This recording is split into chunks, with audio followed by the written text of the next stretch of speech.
Bem-vindos ao podcast Diário do Poder. Meu nome é Thiago de Vasconcelos, aqui com os jornalistas Cláudio Humberto e Rodrigo Vilela.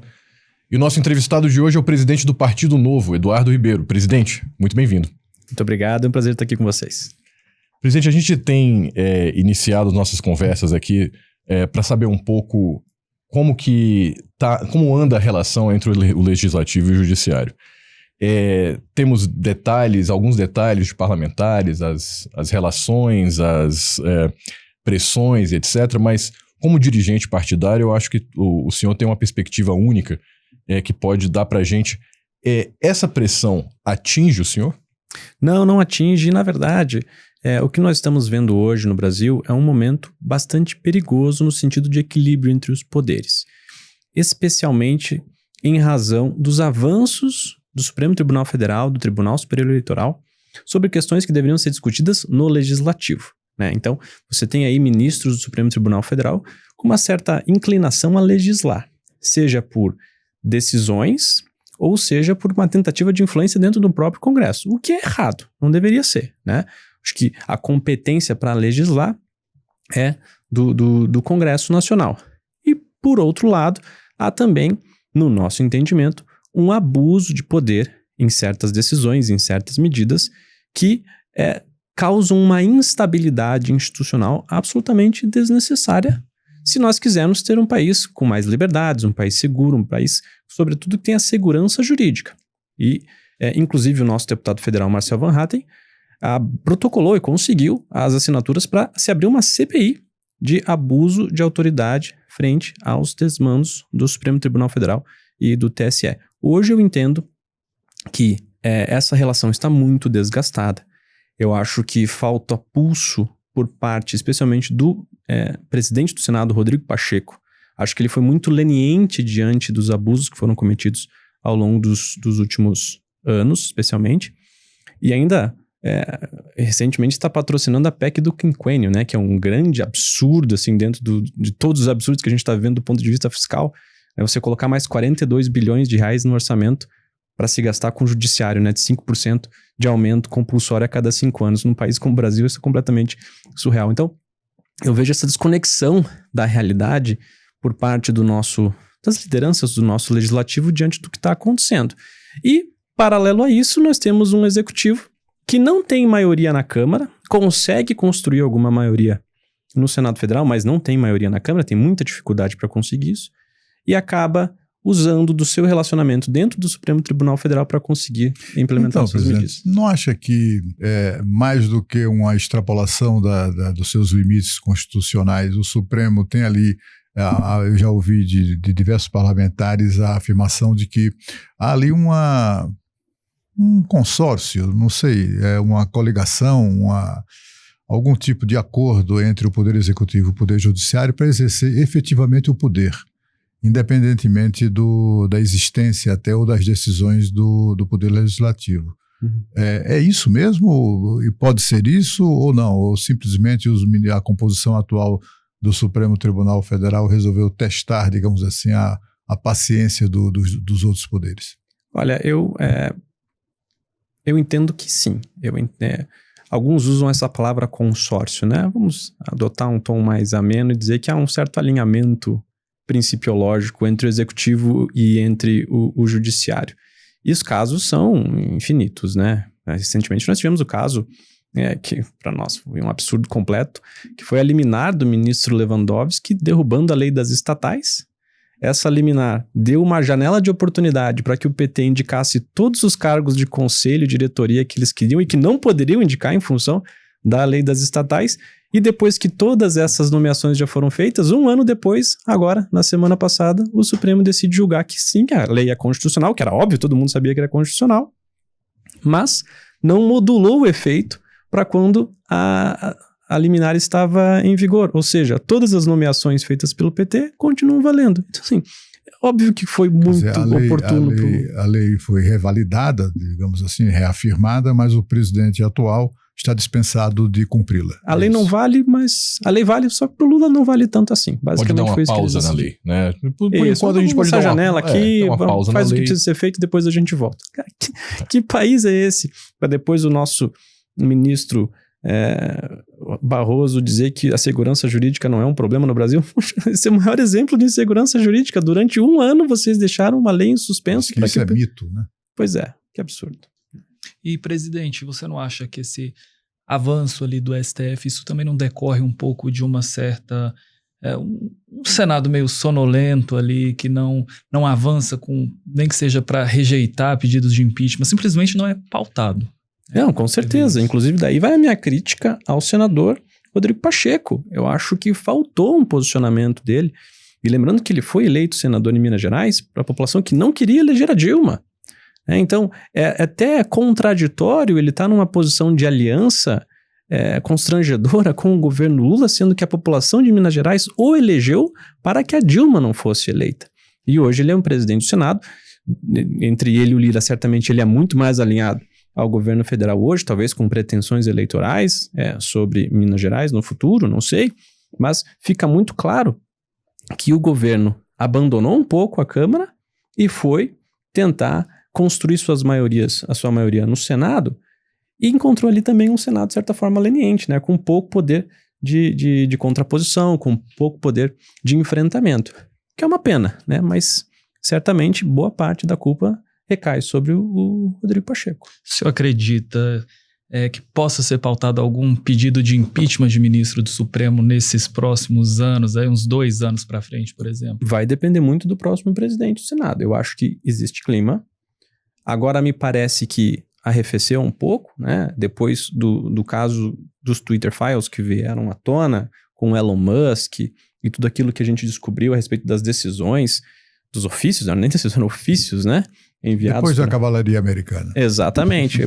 Parece que deu uma arrefecida, né? Não sei se politicamente acabaram sentindo o golpe, mas não me parece que principiologicamente isso mudou.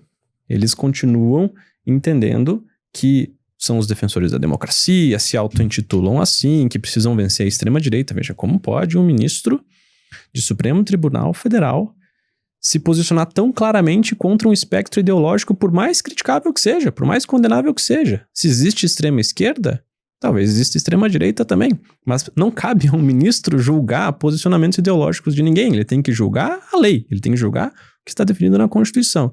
Então, assim, já passaram numa linha, né? Eu acho que é necessário, para que a gente possa restabelecer o equilíbrio dos poderes, que sim, se abra processos de impeachment de ministros, ainda que depois tenha o direito de se defender, como todo processo de julgamento, mas essa sensação de blindagem total me preocupa muito, porque se consideram uma casta absolutamente superior a qualquer outra, inclusive dos deputados, inclusive, às vezes, do próprio presidente da República. Eu acho que não é por aí. Esses pedidos hoje, eles sequer são pautados, né? Então, assim, ainda que seja pautado, que seja rejeitado, ou que avance esse processo, esse pedido de impeachment, hoje nem mesmo são pautados, né? A gente não consegue nem saber a posição do Senado. É uma prerrogativa do presidente do Senado acatar ou não, etc. É por isso que o próximo presidente pode mudar isso. Mas para que esse próximo presidente tenha essa disposição, ele precisa ser eleito pela oposição. Você acredita nisso? Acredita que nas próximas eleições as forças mais do campo conservador, liberal e tal, possam fazer maioria suficiente para eleger o futuro presidente do Senado? Não acredito, como eu tenho certeza. Eu acho que essa composição, para mim, está comprometida, né? Até 2026, o que nós temos hoje é claramente uma maioria já cooptada pelo governo, e com laços estreitos dentro do Supremo Tribunal Federal, a ponto de nós temos a esposa de um senador trabalhando como assessora de um ministro do Supremo Tribunal Federal, né? O que isso para mim é absolutamente inconcebível também. E tem um outro fator, que aí é um mecanismo institucional deletério do ponto de vista de funcionamento correto das instituições, que é você ter diversos ministros do Supremo, diversos senadores com processos no Supremo Tribunal Federal, né? Então, eles acabam ficando, de certa forma, reféns das pessoas que eles deveriam supostamente fiscalizar. Tem ali uma espada de Damocles, né, sobre a cabeça deles. Exatamente. Então, Aziz, quem sabe não discutir a possibilidade de uma blindagem institucional enquanto estiver correndo um processo de impeachment de ministro do Supremo Tribunal Federal, que eles não possam ser condenados enquanto o processo estiver em risco, para que eles sejam de alguma maneira blindados, porque senão, da maneira como está sendo feita, com foro privilegiado na forma como ele é estruturado, claramente eles vão se sentir sempre contra a parede, nesse sentido. Então, o caminho passa por uma renovação profunda em 2026. E temos essa chance, porque vamos renovar 2/3 do Senado. Boa parte, aliás, todos se elegeram lá em 2018, né, que foi uma eleição muito diferente. Alguns mantiveram seus princípios, outros não, acabaram se desviando, trocaram de lado, enfim. Mas o ponto é que vamos poder renovar 2/3 do Senado. E hoje eu vejo o campo da direita, o campo da centro-direita muito mais bem delimitado. Delimitado no sentido de que as pessoas conseguem se entender ou se ver como alguém da direita, da centro-direita, um liberal, um conservador. Algo que há 15 anos atrás, 20 anos atrás era impensável, né? Inclusive era quase que ser uma ofensa você chamar alguém de ser de direita, porque se você é de direita, você é defensor da ditadura militar. Então, se conseguiu resgatar essa imagem e as pessoas falarem que são de direita, têm orgulho disso, a ponto de as pesquisas recentes mostrarem que a maioria da população se considera de direita ou de centro-direita. Então, se nós conseguirmos organizar boas nominatas de senador, composições de Senado, né? Dado que são 2 vagas em estados estratégicos, em estados chaves que tenham uma predisposição a votar em candidatos do Senado, nós temos grandes chances de fazer, por exemplo, 2 cadeiras à direita no Rio Grande do Sul, 2 cadeiras à direita em Santa Catarina, no Paraná, próprio São Paulo, Minas Gerais, nos estados do Norte, né? Então, há essa possibilidade de fazermos uma renovação boa com candidatos mais à direita, com senadores mais à direita, mudamos essa conformação e aí sim eleger um presidente que, no mínimo, delimite até onde o Supremo Tribunal Federal pode avançar. Nessas próximas eleições agora, presidente, qual é a perspectiva para o Partido Novo? Vai crescer? Vai expandir? E continuará na oposição? Já cresceu, né? Acho que se compararmos com 2020, então nem se fala, nós... Por um erro estratégico do partido lá atrás, nós acabamos indo apenas para 46 municípios na eleição de 2020. Isso limitou muito nossa capacidade de expansão, de capilaridade, que inclusive teve impacto nas eleições de 2022. O partido não tinha base para as candidaturas de deputado federal e nós acabamos tendo uma redução de votos. Agora nós corrigimos esse erro. O Novo vai passar de 46 municípios para mais de 600 municípios, né? Então, todos os estados da federação, todas as regiões vão estar representadas, com candidaturas a prefeito em algumas regiões muito competitivas.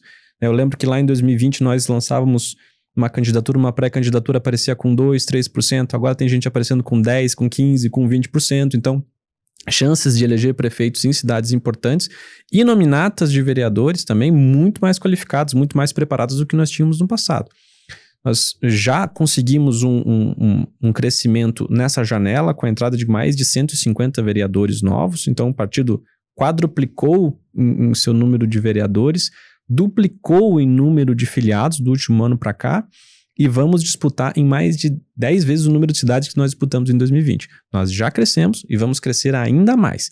E essa capilaridade, essa formação de novas lideranças, de novos vereadores, de novos prefeitos, será a base da eleição das nominatas de 2026, onde o Novo vai vir muito mais forte, porque tem muito mais experiência, e vai vir com nominatas também mais competitivas, né? Que nós tínhamos um problema de nominata. Às vezes, com metade da nominata possível. Ou um caso do Rio Grande do Sul, que nós somos com apenas 7 candidatos a deputado federal. Hoje era para termos 2 ou 3 deputados federais no Rio Grande do Sul, era para termos 3 deputados federais em São Paulo, se tivéssemos as nominatas completas. Nós não conseguimos, por uma estratégia errada do partido lá atrás, que nós corrigimos e em 2026 estaremos muito mais bem preparados. Presidente, o senhor tem tido uma atuação política assim, muito corajosa de enfrentamento aí aos poderes constituídos ou aos podres poderes, né, como dizia o compositor que agora aderiu a eles, né? Eu queria saber o seguinte, qual o seu projeto político, assim, pessoal? O senhor está falando de futuro, de crescimento do Novo e etc. O seu projeto é se candidatar ao Senado, a deputado federal? Qual a sua, o que esperar da sua iniciativa nesse campo? Não tenho nenhum projeto eleitoral. Aliás, o Novo ele tem um modelo de governança diferente dos outros partidos. Aqueles que fazem parte dos diretórios, como eu, que sou presidente, não posso ser candidato, eu não posso ter mandato. Então, nós separamos essas duas funções porque entendemos que isso pode gerar um conflito de interesse.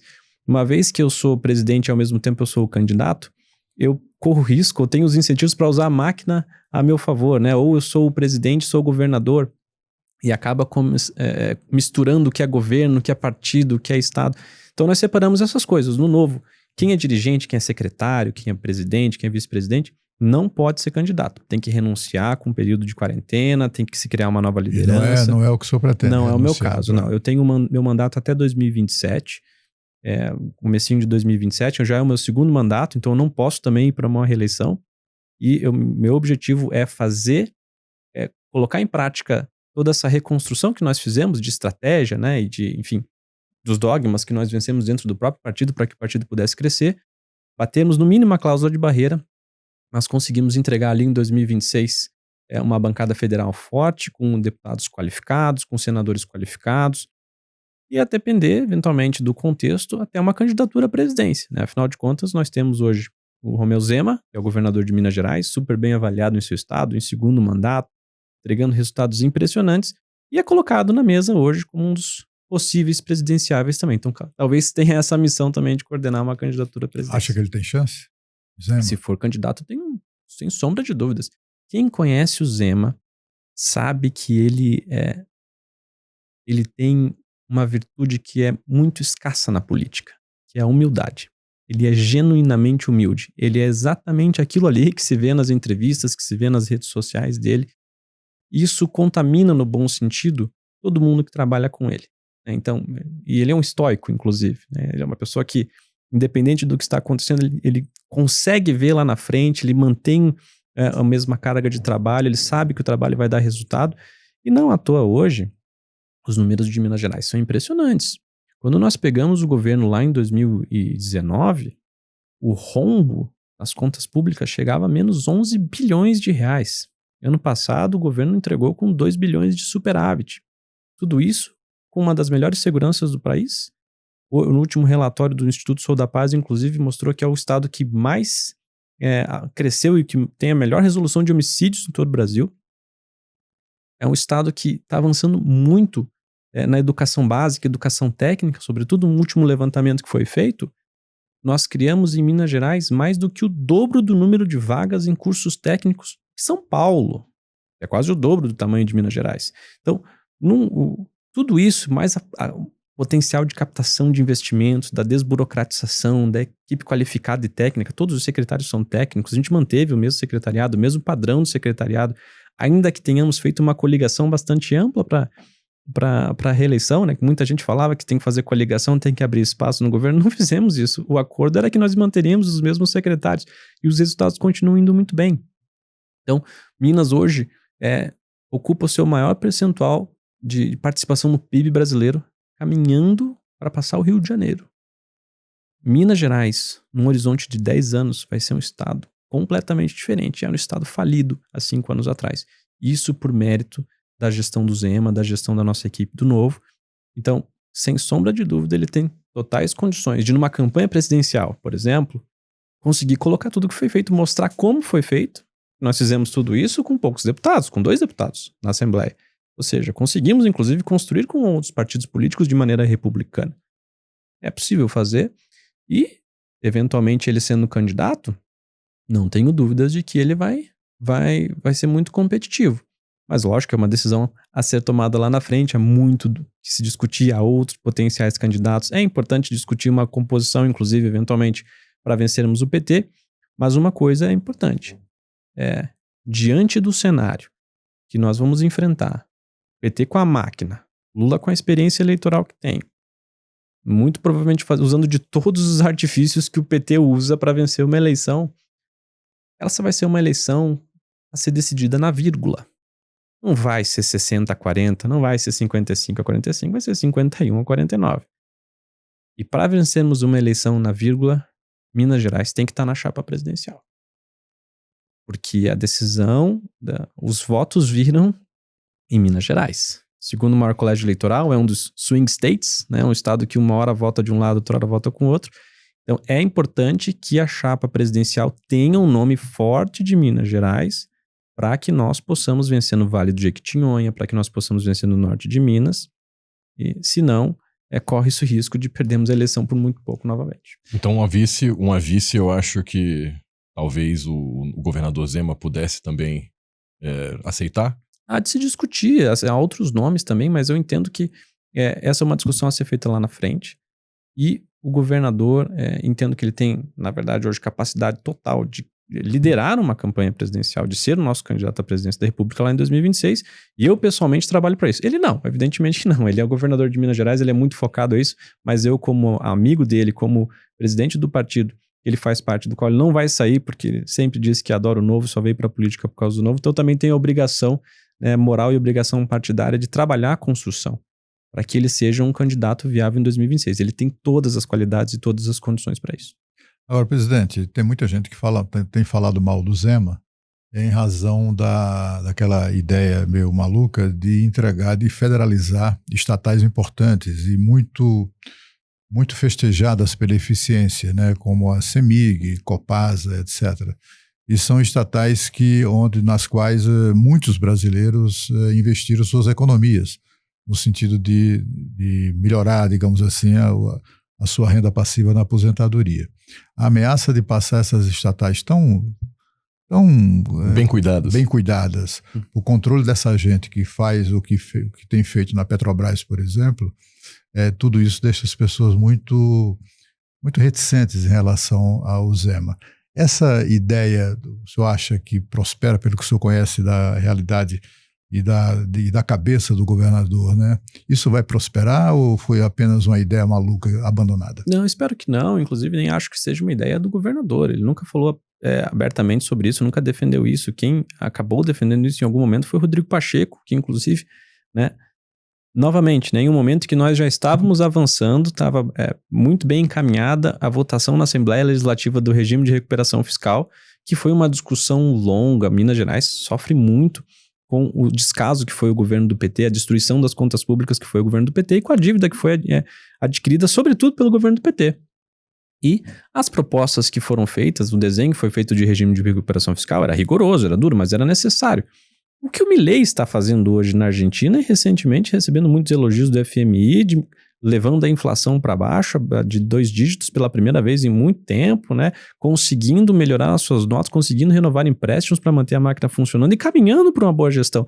É o que tem que ser feito em Minas Gerais, não tem muito que fugir disso.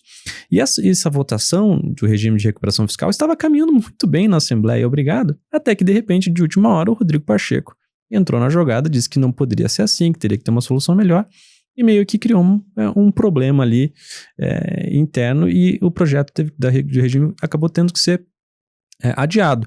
E isso fez com que fosse judicializado mais uma vez, tivesse mais uma liminar, e esse processo está se arrastando. Eu defendo que o governo, e entendo também que eles trabalham para isso, é que nós possamos, via Assembleia Legislativa, que tem também a sua responsabilidade de aprovar esse regime de recuperação fiscal, que é rigoroso, pode ser discutido em alguns pontos, mas precisa ser feito. Minas Gerais tem um problema sério hoje, fiscal, que se não for resolvido, não vai ser duradouro. Tudo que foi feito até agora não vai ser duradouro. Todos os investimentos que foram captados, tudo que foi reconstruído de planos de carreira, inclusive até a possibilidade de aumentos para o serviço público no futuro, os investimentos em infraestrutura, em estradas, que são muito precários, ficaram décadas de descaso, hoje é um problema sério de Minas Gerais. Tudo isso só vai ser possível se nós fizermos escolhas, né?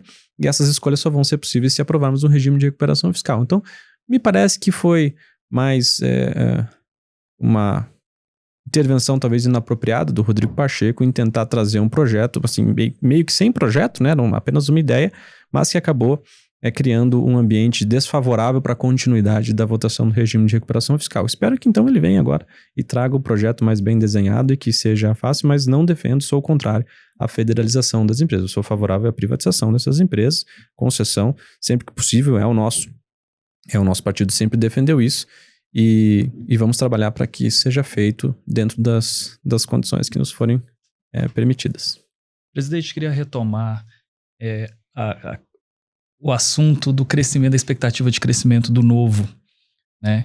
E queria ouvir do senhor sobre a desistência ali da pré-candidatura do Deltan, que para mim não faz muito sentido o partido abrir mão da candidatura dele ali competitiva, é um nome competitivo ali para a candidatura da Prefeitura de Curitiba, e o partido falando em crescimento quando a gente tem um bom nome ali, com chances reais de vitória, renunciando ali a essa pré-candidatura. O que é que o Deltan, vocês, o partido, que foi que enxergaram agora que não enxergaram ao lançar a pré-candidatura dele?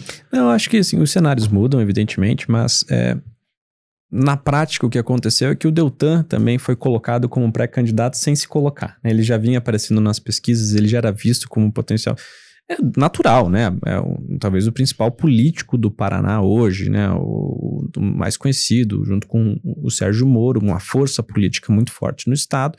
Era natural que ele já aparecesse nas pesquisas e fosse visto como um pré-candidato à prefeitura. Mas nós não seremos desonestos com os nossos eleitores. Nosso projeto para o Deltan é 2026. Nós entendemos que ele tem uma missão aqui em Brasília, voltar para Brasília. Voltar para cá e ajudar a reconstrução do nosso país depois do governo do PT. Ele seria competitivo para a candidatura a prefeito de Curitiba? Muito, muito. Entraria como favorito e possivelmente seria eleito. Mas ele jamais abandonaria a prefeitura no meio do mandato para disputar um cargo para Brasília, seja para deputado, seja para senador, em 2026. Ele não conseguiria fazer isso, nenhum de nós conseguiríamos fazer isso. Então, decidimos, conversamos, entendemos que o projeto dele é muito maior, que o projeto dele, com todo respeito a Curitiba, evidente, eu morei lá, é uma das cidades que eu mais amo nesse país, mas nesse momento nós tivemos que fazer uma escolha estratégica. Olha, o Deltan para nós, para o Brasil e para o Novo, é mais útil viajando o Brasil, preparando lideranças, recrutando lideranças como embaixador do partido que e referência política, e se preparando junto com eles para 2026, para a gente voltar para cá, vencer o PT e começar a reconstrução do nosso país. Presidente, e o senador Sérgio Moro, o Partido Novo é o caminho natural para ele?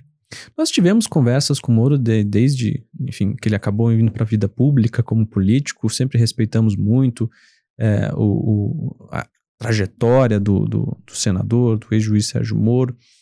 Lá atrás houve conversas, inclusive, para que ele pudesse vir para o partido. Ele acabou optando ir para o Podemos na época para ser candidato à presidência, depois foi para a União Brasil. Hoje, certamente, a prioridade dele é conseguir manter o seu mandato, né? Então, está ali, ao menos estava, né, na mira do TSE e do Supremo para sua cassação. Desejo que ele tenha sucesso e consiga manter o seu mandato. Acho que, tal qual o Deltan, ele foi injustiçado e está sendo injustiçado e perseguido pelo sistema que ele mesmo combateu, mas não há conversas mais recentes no momento para que ele venha. Então, há muito que pode acontecer, mas nesse momento... Ele precisa primeiro resolver a vida dele, né? Acho que tem outras prioridades, né, nesse momento. E nós respeitamos também, nós entendemos. Mas certamente é um grande aliado hoje, né? Junto com o nosso senador Eduardo Girão, sempre trabalham juntos, e outros senadores, alguns do PL também, que atuam ali no que restou da oposição, né? No pouco que tem de oposição hoje no Senado Federal, e eles fazem, cada um ao seu estilo, um papel que é inglório, né? Mas que ao menos possa servir de inspiração para os próximos que vão vir. Perfeitamente. Presidente, eu tenho uma curiosidade em relação ao Partido Novo, sempre me intrigou isso desde a concepção do partido, que era em relação ao uso do fundo eleitoral. Que na prática era uma coisa, como é que eu posso descrever? Era uma lacração do partido que não usava o fundo eleitoral, mas no fim das contas, na prática, esse dinheiro acaba no mesmo lugar, né? Ele não era poupado, apesar do partido não utilizar.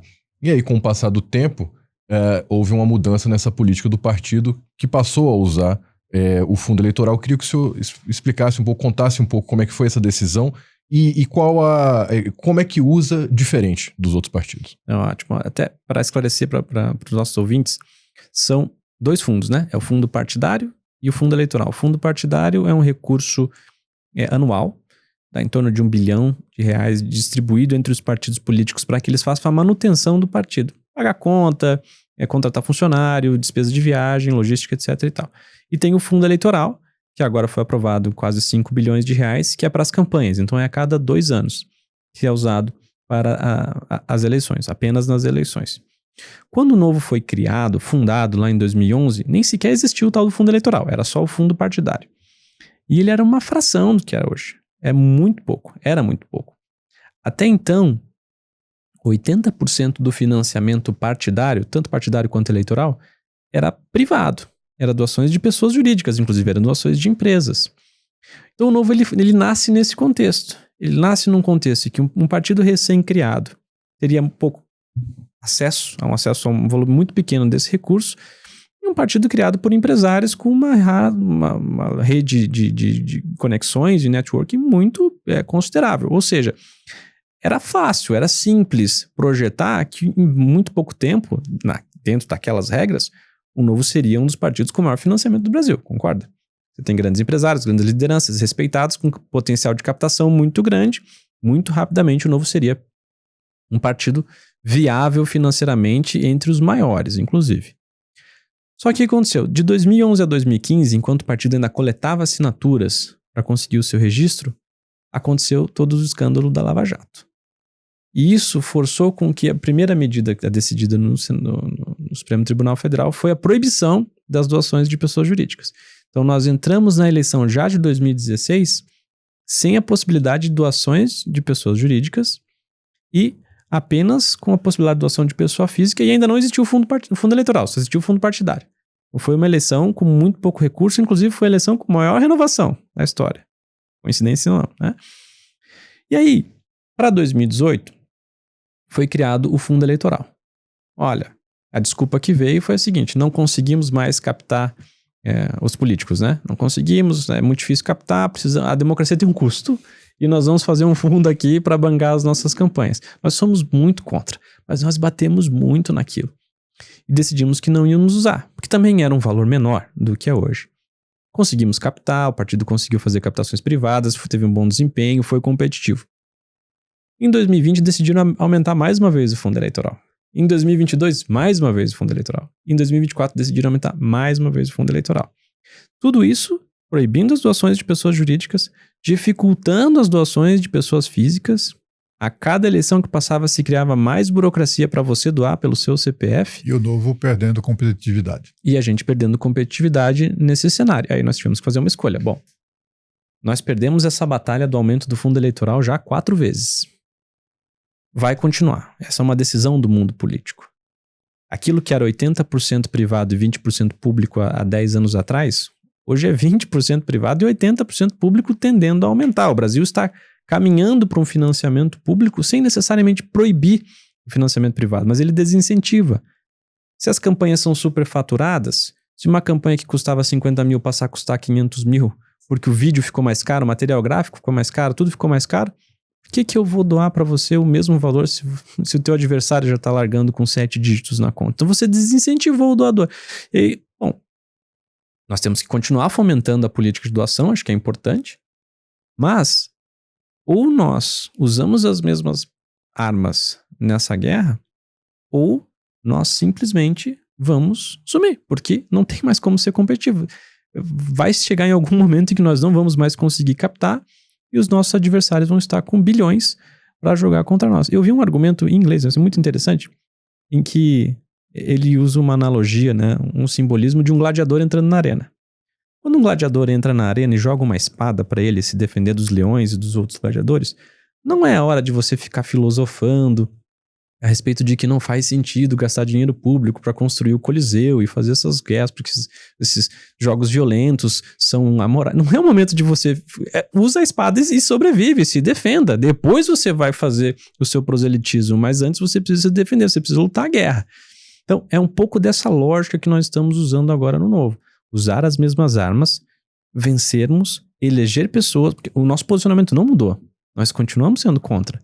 Nós continuamos defendendo um financiamento, ainda que hoje é impossível dizer que seja totalmente privado, mas que seja majoritariamente privado, para você conseguir incentivar as pessoas a participarem da política, mas para que isso, nós possamos fazer isso, a gente tem que estar lá dentro. Nós precisamos eleger pessoas lá, né?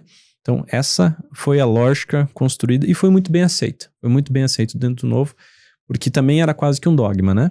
E nós conseguimos vencer diante da mudança das circunstâncias. Presidente, vi umas reportagens recentes de proibição, de coligação do Novo com o PT, né? Para essas eleições agora, não sei se são limitadas, se essa proibição é limitada a essa eleição que está chegando nesse ano. É só para o PT? É algum outro partido? É para todo mundo da esquerda? Como é que é? Queria entender um pouco dessa decisão. É mais uma formalidade, né? Porque é muito improvável que alguém do já Novo não acontece. esteja minimamente próximo a um projeto do PT, porque nós somos o completo oposto do que é o PT, né? Em tudo, desde o nosso ponto de vista de visão de mundo, visão de Estado, até mesmo dos nossos princípios e valores morais, né? Completamente diferente do que o PT defende. Agora, nós decidimos fazer por uma questão de formalidade, mas não é só o PT, são as duas federações, a federação do PT, PCdoB e PV, e a federação do PSOL Rede. Então, essas duas federações estão vetadas. Outros partidos de centro, até em algum caso que nacionalmente seja um partido de centro-esquerda em seu estatuto, mas naquele município específico, talvez tenha sido um grupo de empresários liberais, porque era o partido que tinha, acabou se consolidando como um partido que pode ter um projeto local, nós vamos avaliar caso a caso, mas institucionalmente estão proibidos as federações com o PT, a rede do PT e a rede do PSOL. Federação, desculpa. O presidente da República, em relação à tragédia lá no Rio Grande do Sul, resolveu adotar algumas medidas que parecem muito, digamos assim, perigosas, né? No mínimo exóticas para um regime que se pretende democrático, né? Que é a nomeação de um ministro extraordinário de recuperação do Rio Grande do Sul, que por acaso é candidato ao governo do estado do Rio Grande do Sul nas próximas eleições. Ou seja, o presidente da República está criando uma espécie de governador paralelo ou um governo biônico dentro do estado do Rio Grande do Sul, em vez de seguir, digamos assim, o rito democrático, constitucional, legal, de encaminhar as soluções, através, seja do que for, incluindo, sobretudo, aportes financeiros, ao governo do estado e às prefeituras municipais. Como é que o senhor vê tudo isso? É um grande absurdo. Na verdade, em outras palavras, o que o Lula está fazendo é usando a tragédia do Rio Grande do Sul para projetar o seu candidato a governo em 2026. Isso é imperdoável. Isso é imperdoável. E os gaúchos não vão perdoar isso. Nós vamos fazer o que estiver possível ao nosso alcance para tentar minimizar a influência que esse ministro tenha no governo estadual, porque boa parte do objetivo certamente é esse, mas não vamos medir esforços com as nossas principais lideranças para expor a hipocrisia e a falta de sensibilidade do governo. E está fazendo uma coisa dessas. Não deveria. Deveria ter a grandeza de ser um instituto. Não era ele o grande defensor da democracia que respeitava todo mundo? Aonde que surgiu essa ideia de criar um ministro da reconstrução? O Rio Grande do Sul tem um governador de estado, reeleito numa eleição difícil, mas venceu.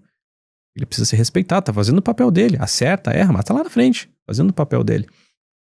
Usar essa tragédia para tentar fazer a projeção de um aliado político para as próximas eleições é baixo, é sujo, é imoral, e a população gaúcha não vai perdoar. Não vai perdoar. Ainda mais alguém com o perfil do Paulo Pimenta. E a pergunta é, como é que fica a SECOM? Ele vai acumular os 2 cargos? Não consegue nem sequer vencer qualquer narrativa, em qualquer argumentação? A sua única pauta na SECOM é tentar calar a oposição, tentar regular a internet, tentar regular a imprensa. Intimidar, né? Intimidar, pressionar todo mundo. É esse tipo de pessoa que vai reconstruir o estado do Rio Grande do Sul? Pelo amor de Deus. Tem chamado a atenção o fato de ser o ministro Paulo Pimenta meio que o rosto do combate à tragédia, tendo a gente ministros, por exemplo, das cidades ou ministro da defesa, que estariam muito mais, que tem um cargo muito mais apropriado para lidar com essa tragédia, realmente. Não é mesmo? E durante toda essa tragédia, na verdade, o que o governo tem feito, ou aliás, tem gastado mais energia e colocado mais esforços para tentar supostamente combater fake news, na prática é tentar validar apenas a sua verdade e não permitir o debate público, do que de fato ajudar a população, né? Então, ou seja, como sempre, PT mais preocupado com a narrativa do que com os fatos. Presidente, gostaria de agradecer a presença, a gente já chegou agora no final da nossa hora. Muito obrigado pela entrevista e volte sempre. Eu que agradeço, é um prazer estar aqui com vocês. Parabéns pelo trabalho que vocês fazem, eu sei que é difícil, eu sei que é desafiador, mas o Brasil precisa de imprensa livre. sobretudo nesse momento que nós vivemos. Pessoas com opinião, pessoas com coragem, para que o nosso país não acabe se tornando, em todos esses exemplos que a gente adora criticar, adora no sentido mais, no pior sentido da palavra, criticar, né? Temos que lutar até o último dia para preservar as liberdades do nosso país. Muito obrigado. Obrigado, presidente.